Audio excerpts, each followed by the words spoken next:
খানজালি দিঘি অভয়নগর উপজেলার দর্শনীয় স্থানগুলোর মধ্যে বাসুয়াড়ির খানজান আলী দিঘি অন্যতম। ইতিহাস নন্দিত জননায়ক ও কামেল দরবেশ খানজান আলী জৌনপুর হতে যশোর আসেন। তিনি পয়গ্রাম কসবা হতে দলবল নিয়ে রাস্তা, দিঘি ও মসজিদ নির্মাণ করতে করতে পূর্বাভিমুখে অগ্রসর হতে থাকেন।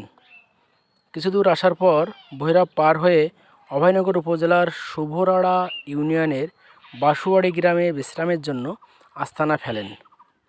খানজানি আহান আলীর বিশ্রামের একটি উদ্দেশ্য থাকত।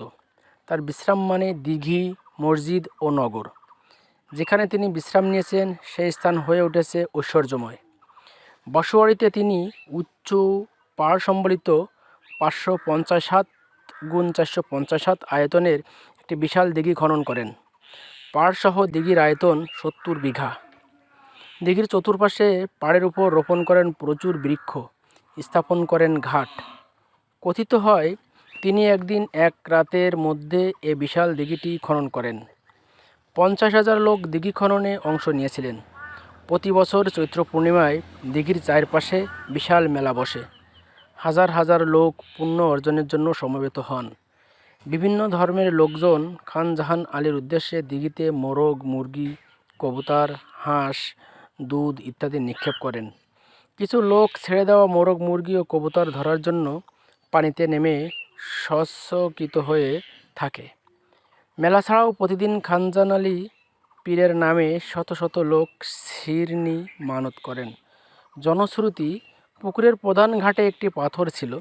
ভৈরব নদীর স্রোত উজানের বিপরীত দিক হতে পাথরটি ভেসে এসেছিল। পাথরের ওজন ছিল 60 মণ। যে কেউ হাত দিলে পাথরটি শোলার মতো হালকা হয়ে যেত, হাতে চলে আসতো। কিন্তু বদন্তরে 1000 লোকও পাথরটি সামান্য নড়াতে পারত না। শুভরাড়ার সাবেক চেয়ারম্যান জনাব আব্দুর রাজ্জাক বিশ্বাস জানান, কয়েক বছর আগেও পাথরটি ছিল, এখন নেই। মানুষের পাপাচার সহ্য করতে না পেরে পাথরটি আত্মগোপন করে। দিঘির পাড়, বৃক্ষময় প্রকৃতি ও নীল সলিলের স্বচ্ছ পরিস্ফুটন অবাক করে দেয় প্রাণ আর মন। ধন্যবাদ।